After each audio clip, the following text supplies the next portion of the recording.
The year is 1900. A new century had begun, and also a new era had begun for the people living at the time. This new century was certainly, by the people of the time, be considered the golden age of the British Empire. The empire, which controlled effectively over a fifth of the world, and every 5 people were subjects to Queen Victoria at the time.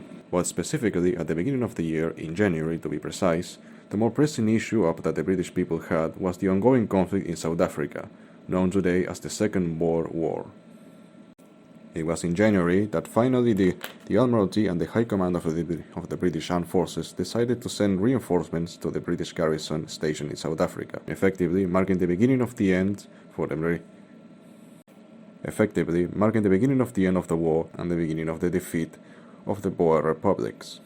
This conflict would be the first the British Empire would have to fight in the new 20th century, and as such it would have long-lasting consequences both in the social aspects of the region and how the British people perceived war and how the British government fought wars, as since the new technologies have proven instrumental in the victories here and would proven themselves to be useful in future conflicts. But to understand the reasons of this conflict, we must go back a few centuries before. In the early 17th century, the area of that nowadays is South Africa wasn't colonized yet. The first colonizers to arrive were the Dutch. The Dutch at the time were a major naval and commercial power in Europe, and as such they needed trade ports to connect the various trade routes across the Indian and Atlantic Oceans. One of these trade ports will be founded in the early 17th century, and it will be named the Cape of Good Hope, and will serve as a link between the trade routes in the Atlantic Ocean and the Indian Ocean, effectively connecting Europe with the Indian subcontinent, and thus giving the Dutch great commercial power. Dutch settlers began to arrive and they performed primarily farming in the area. However, in the beginning of the 19th century, the Napoleonic Wars saw the Dutch Republic being invaded by Napoleon's France. As such, the British, as in a way to cripple the Napoleon's commercial empire, took control of the Cape of Good Hope and put it into their own control. After Napoleon's defeat in 1815, the Dutch demanded the return of the Dutch colonies there. However, the British were rejected and instead incorporated into the new South African colonies. British colonies began to arrive, and soon conflict between the already existing Dutch colonists and also the native African population began to arise. Because of these conflicts, Dutch settlers had to emigrate to new lands. They immigrated north and found the new colonies there.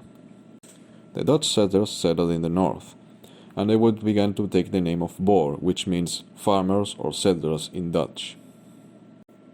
The Boers settled and created 2 new states along different rivers, one in the Transvaal River that would be known as the Transvaal Republic, and one near the Orange River that would be known as the Orange Free State. These new states were unrecognized, however, by the British, who continued to exert rule over them. Tensions between the Boer states and the British colonies were high. These tensions will result in the outbreak of the First Boer War, in which the 2 Boer states officially declared independence from the British colonies and thus started revolting. The British tried to quell this rebellion, but the Boers put a strong fight, and the British weren't able to defeat them, primarily since the Boers fight in guerrilla warfare, a style of combat that the British were not used to, and also because the British were not prepared for a war of this kind, especially after the costs of the First Zulu Wars. As such, after humiliating defeats for the British government decided to settle this diplomatically, officially recognizing the independence of the Transvaal Republic and the Orange Free State, and setting for peace in 1881. This peace was a tense peace, however, since both sides openly distrusted each other and were convinced that a future war was inevitable. After obtaining their independence, the Boer states started to develop their economies, primarily based around farming. However, they soon discovered they had vast natural resources, primarily gold and diamonds. These newfound riches soon put them at conflict with the British South African colonies, which began an openly competition between one another. At this time, European powers were engulfed in what was known as the scramble for Africa. Countries like Britain, France, Portugal, Spain, and new countries such as Italy and Germany were competing for new holdings in the African continent. The valuable resources of the Boer states worried Britain that if they do not take control of it, other nations would. As such, they began preparing for another conflict in order to secure those resources. During the late 19th century, tensions between the British government and the Boer states worsened, which resulted that in 1899 the Boer government ordered an ultimatum to the British. The British would either withdraw all their forces near the Boer's territories, or the Boer republics would declare war on the British. The British rejected this ultimatum, and as such, the Second World War began in 1899.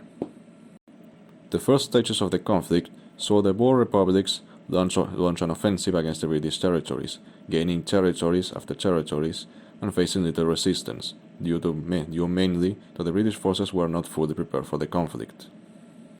This lasted, however, until January of 1900, when vast numbers of reinforcements both from Britain and also nations of the Empire such as Canada, New Zealand and Australia began to arrive in South Africa. These new numbers of fresh troops, untrained and with well-equipped new military technology, managed to push the Boers back. The Boers saw themselves unable to defeat the British Army in conventional warfare, and as such resorted to guerrilla tactics, attacking British convoys and forces indirectly and hiding in the bushes. It is important to know that the Boers have a different lifestyle than the British Army. The Boers were completely nomadic, self-sufficient, and would depend on their horses and their rifles. As such, they were used both to the terrain and the hardships that the South African territories offered them, and used them to great effect against the British invaders. The British forces, on the other hand, were composed mainly of professional soldiers, which their armies have greatly adapted to the circumstances of the territory after their experiences both in the Zulu Wars and the First Boer War.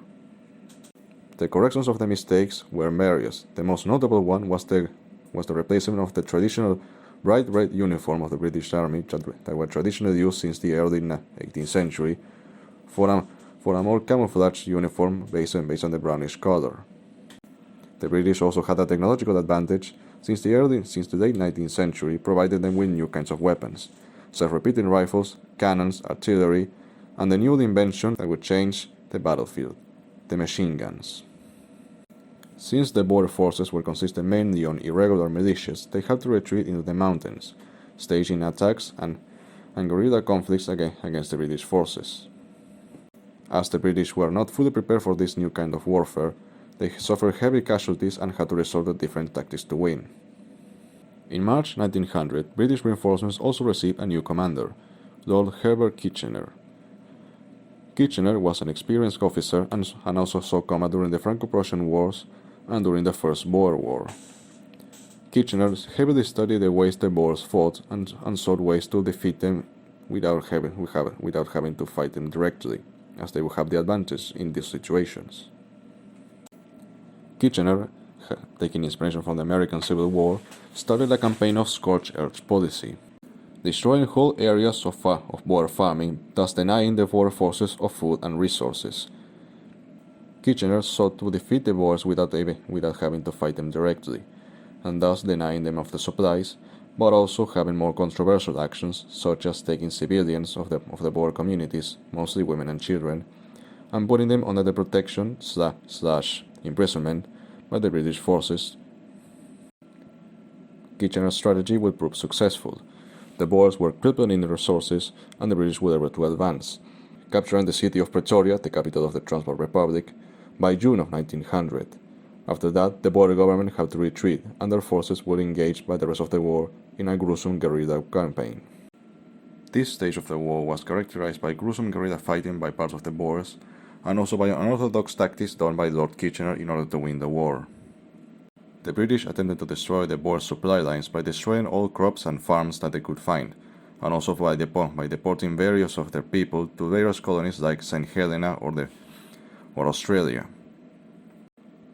Opposition to the war began to arise in Great Britain, as the casualties by the British side were skyrocketing, and reports of the horrible living conditions that the Boers had experienced in the concentration camps led to a great opposition by the British public. After fears by the British by the involvement of native African tribes, various attempts at the negotiations with the Boers had to be taken. The Boer government, particularly the hardliners, rejected this approach. However, the deteriorating situation for the Boer states resulted in the Boer government finally deciding to surrender by May 1902.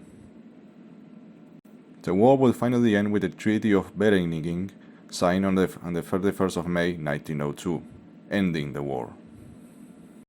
The conditions of the treaty resulted in the ending of the Transvaal Republic and the Orange Free States, which were annexed by the British South African colony, firmly under the control of the British Crown. And by 1910, the colonies were renamed to the Union of South Africa, officially becoming a dominion with a limited self-government. The casualties of the war for the British were high, as approximately 20,000 people died, alongside 75 people having to be returned home by sickness, compared to the Boers' 6,000 dead and also 20,000 ill or wounded in action. Alongside this, civilian casualties during the war were approximately 40,000, alongside many other thousands being sent into concentration camps, which died from malnutrition or illness. The Second Boer War will be a victory for the British Empire, however it will be a very costly victory. Despite this, the war will teach the British Army many lessons of this new kind of warfare in the 20th century, lessons that will be proven vital and very important during the next conflict that the Empire will have to face in the upcoming century, the First World War.